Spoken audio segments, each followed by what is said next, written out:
Now that you know how to meet the needs of your clients safely, and you've learned what to expect and how to anticipate those needs and utilize resources wisely, let's look at what you can expect when you get the call. While you may imagine taking the ERV cross-country to help the victims of some front-page disaster, most of the time that disaster will be a lot closer to home.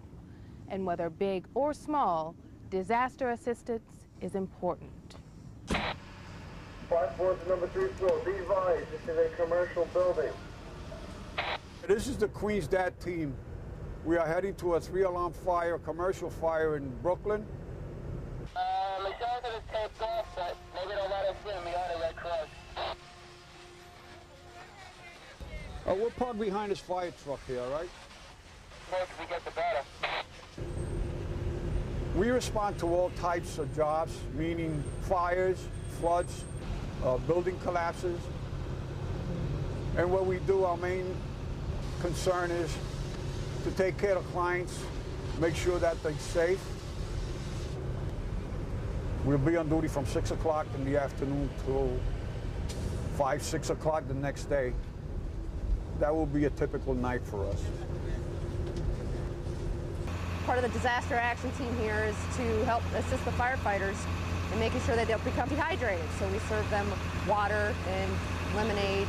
The most important thing that we can do here, however, is make sure that the building behind me does not have residents in it. And if it did have residents in it, we would assist the people who are living here in making sure that they had a place to stay and that they had a meal and they had a roof over their head. That is our main focus as a disaster action team member. Whether it's responding to fires, to hazardous material accidents, or assisting municipal emergency services, ERVs are most frequently deployed locally. And ERVs participate in drills and appear in local public events. In this way, ERVs promote the Red Cross. In the public eye, they have come to represent the American Red Cross, keeping the promise, we'll be there. These days, the media seems to move faster than ever. No sooner does something happen than the TV cameras are there covering it. There before almost anyone else. Almost.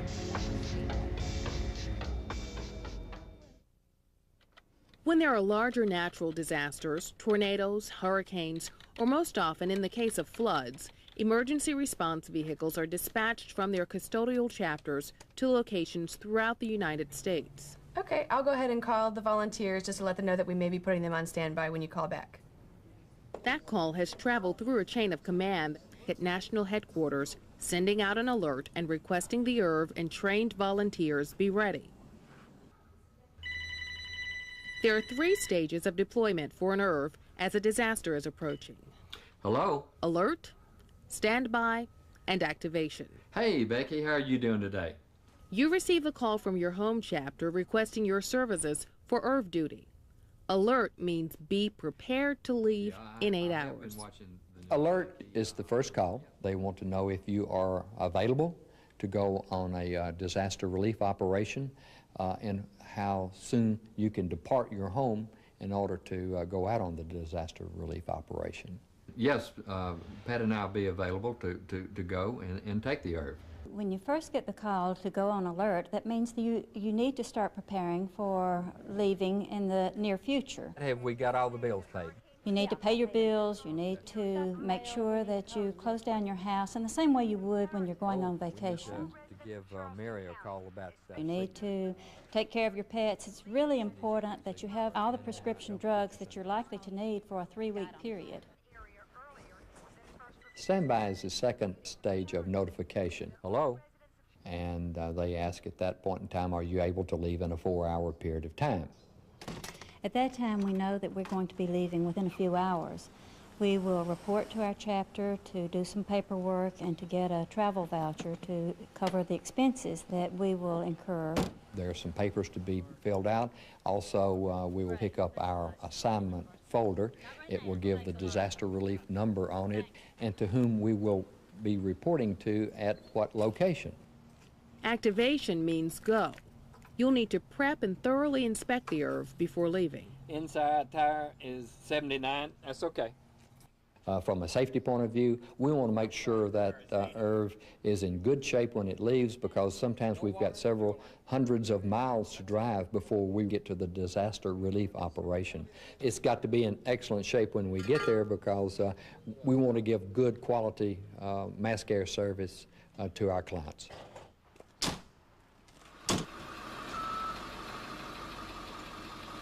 Okay, seatbelt. We're rolling. The adrenaline starts really flowing once you get your activation. And by the time you climb into a Red Cross ERV, it's kind of exciting. We should never travel more than 500 or 600 miles a day, and that would equate to 10 to 12 hours on the road. We don't want to get tired enough to impair our judgment. Safety is the key issue. Stop each night and check in with your contact person. Let them know your location and how you can be reached. Responding to disasters requires flexibility. Be prepared to change plans or your itinerary as the situation changes.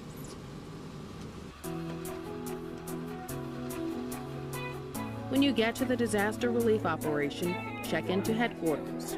Left turn signal. Your vehicle needs to be checked into the operation as well and inspected by logistics. Right turn signal. Necessary repairs will be made, which ensures the vehicle is safe to operate for you and your clients. Things change very quickly on a disaster. Get oriented to the operation and learn about your assignment. This too may change as the situation dictates. To serve, your ERV needs to be prepped with supplies. Typically, the DR contracts with distribution vendors. ERVs get stocked and made ready to go on assignment. You and your ERV may be assigned to a specific kitchen. We have a few things that we need to discuss. You will meet your supervisor and get to know your fellow team members. You will be assigned a route or feeding run. You will then be working out in the field, but you will always have your supervisor and your team members to support you. When you're on your first few disasters, you're really not sure what's going on, and most of the time you'll have a more experienced crew that's been out on a number of disasters adopt you and take you under their wing and show you the way to do things. Sanitizing for our hands before we serve, we have to use this. When we first started, we made every mistake in the book. We did everything the hard way. And there'll always be an experienced crew somewhere that are more than willing to help you and teach you a lot of shortcuts. The camaraderie amongst ERV crews is one of the greatest things. You make some fantastic friends, and you're able to help the newcomers.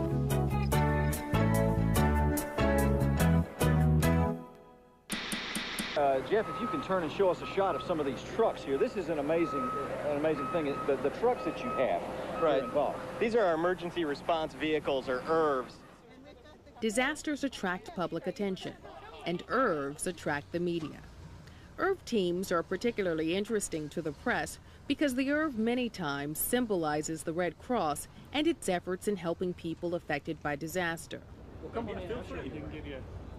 The media helps us get the story out about the services the Red Cross provides, about the need for more volunteers, and for financial support and contributions. So we can load up and go out and feed anywhere from 100 to hundreds of people in a day's time. Really? As far as the media is concerned, anyone from the Red Cross is a spokesperson.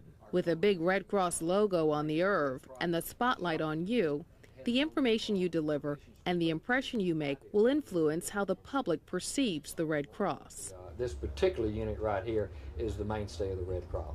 In your answers, be courteous, be clear, stick to what you've seen and done.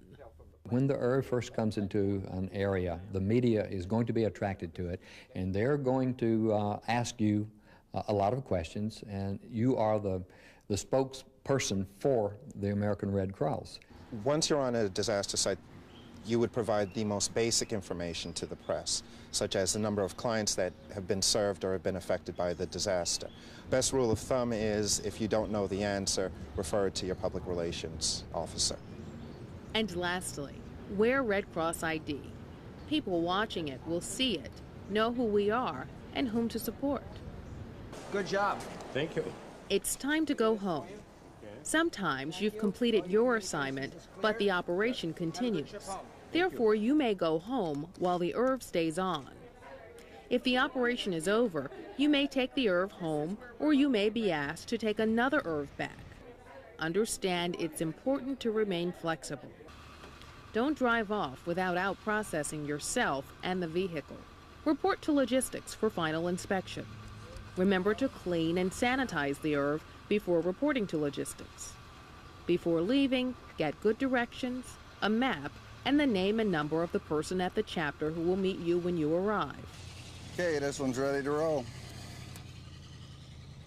Remember, you've worked hard and long on your assignment. So on your trip home, don't drive too long or after dark. Get yourself and the ERV home safely. We've given you a lot to absorb about ERV work. There's more information in your workbook. And there are experiences in store for you in the field while working on a disaster. Like all services in the American Red Cross, this is a commitment. ERV work can be hard work, but it promises to be rich and rewarding too.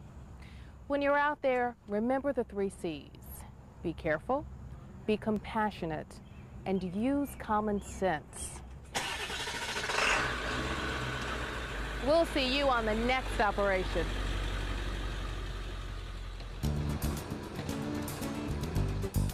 Sorry we ain't got time to pose, but we gotta move it out. There's an old saying in them on the ERV crews that strangers come together and we're friends in one day, family in two. And that's about the way most ERV crews feel.